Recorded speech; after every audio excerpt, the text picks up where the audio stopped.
ہوں، میں شیعہ ہوں، میں اہل حدیث ہوں، میں کوئی بھی ہوں، لیکن کم از کم میں جس کو مانتا ہوں آیا کہ میرے کردار سے نظر آنا چاہیے کہ میں اس کو کس انداز میں مانتا ہوں۔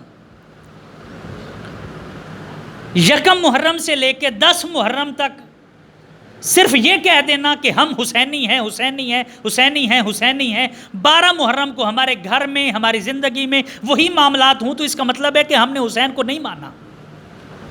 ہم نے پھر رسم ادا کی ہے۔ جیسے کہا گیا کہ نماز مومن اور کافر کے درمیان فرق کرتی ہے، حضور والا یہ 2 کربلا کا جو واقعہ ہے یہ 2 شخصوں کا واقعہ نہیں ہے، یہ 2 شخصیات کا واقعہ نہیں ہے، یہ 2 کرداروں کا واقعہ ہے، یہ 2 کردار ہیں، ایک سائیڈ پہ حسینیت ہے، ایک سائیڈ پہ یزیدیت ہے۔ حسینیت کیا ہے اور یزیدیت کیا ہے، اس کو مجھے اور آپ کو پڑھنا ہے اور پھر اپنی زندگی میں امپلیمنٹ کرنا ہے۔ اب یزید کا طریقہ کار کیا تھا؟ یزید یہ کہتا تھا کہ شراب حلال ہے،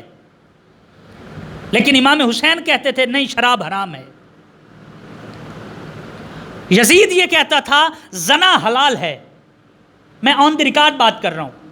امام حسین نے کہا کہ نہیں، حرام ہے۔ یزید نے دین اسلام کی جو بنیاد ہے اس کو ہلانا چاہا، اپنی مرضی کا دین رائج کرنا چاہا، لیکن امام حسین نے کہا کہ شریعت نہیں، شریعت وہ نہیں ہے جو تو بنائے گا، شریعت وہ ہے جو میرے نانا نے بنا دی، بس۔ امام علی مقام نے، حضرت امام حسین نے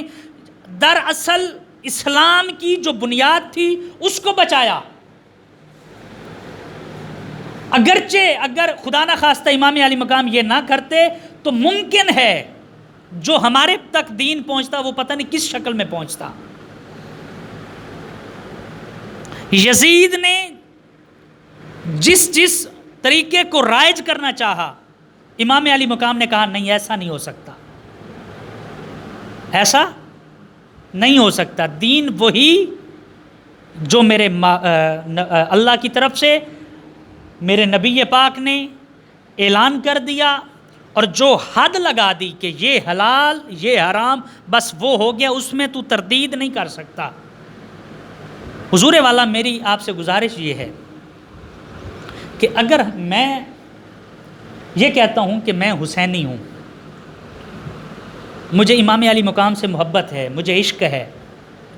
میرا ایمان ان کی محبت کے بغیر مکمل نہیں ہو سکتا، تو حضور والا پھر کچھ ایسا ضرور کریں کہ ہمارے کردار میں سے نظر آئے کہ ہم حسینی ہیں۔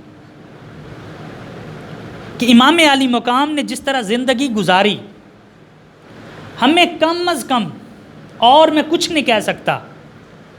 ہم اتنا تو اپنی ذات کے ساتھ وعدہ کر سکتے ہیں کہ یار اس محرم میں ہم امام علی مقام کی سیرت کو پڑھیں گے، اور آپ کی زندگی اور آپ کے قول، آپ کے فرمان میں سے کوئی ایک پہلو لے کے اس کو ہم اپنی زندگی میں ہمیشہ ہمیشہ کے لیے شامل کر لیں گے۔ میں بات کو بالکل کلوز کرتا ہوں اور نتیجہ دے کے اپنی گفتگو کو ختم کرنا چاہتا ہوں۔ یہ ایک چھوٹا سا آپ کو طریقہ بتانا چاہتا ہوں کہ امام علی مقام نے کیا کیا۔ کہتے ہیں جی ایک دفعہ حضرت امام حسن اور حضرت امام حسین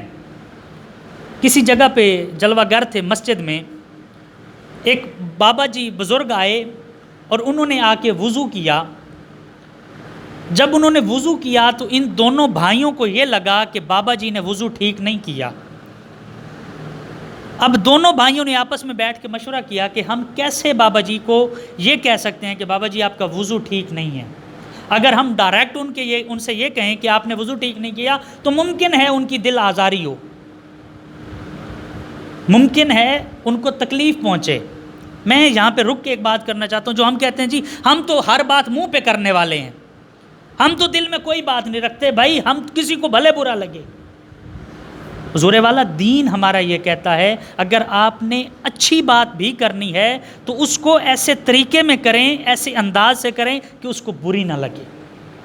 تو امام علی مقام حضرت امام حسن نے اور امام حسین نے کیا کیا، اس بابا جی نے جب وضو کیا تو کہا بابا جی ہم دونوں بھائیوں نے آپس میں یہ ایک شرط لگائی ہے، وہ کہتے ہیں کہ میرا وضو ٹھیک ہے، میں کہتا ہوں میرا وضو ٹھیک ہے، لہٰذا آپ کے سامنے ہم دونوں بھائی وضو کرتے ہیں، آپ یہ فیصلہ تو کر دیں کہ وضو کس نے ٹھیک کیا ہے۔ جب دونوں بھائیوں نے وضو کیا تو پھر جب پوچھا گیا بابا جی سے کہ بابا یہ بتاؤ حسن نے وضو ٹھیک کیا یا حسین نے وضو ٹھیک کیا، تو بابا جی نے کہا کہ بیٹا حسن نے بھی وضو ٹھیک کیا، حسین نے بھی وضو ٹھیک کیا، دراصل وضو میرا غلط تھا۔ حضور والا ہم اور کچھ نہیں کر سکتے، تو امام علی مقام کی زندگی سے یہ چیز تو لے سکتے ہیں، کوئی سچائی تو لے سکتے ہیں، کوئی خیر کا کام تو لے سکتے ہیں، کوئی آسانی تو لے سکتے ہیں۔ اتنی سی گزارش یہ ہے آپ سے کہ حسین کو ماننا ہے نا تو پھر حسین کے کردار کو اپنائیں، صحابہ کو ماننا ہے تو صحابہ کے کردار کو اپنائیں، نبی پاک کو ماننا ہے تو پھر ماننے کا بہترین طریقہ یہ ہے کہ ان کے بتائے ہوئے اصولوں کو اپنی زندگی میں شامل کریں۔ اللہ پاک کی بارگاہ میں دعا ہے مالک مجھے اور آپ کو عمل کرنے کی توفیق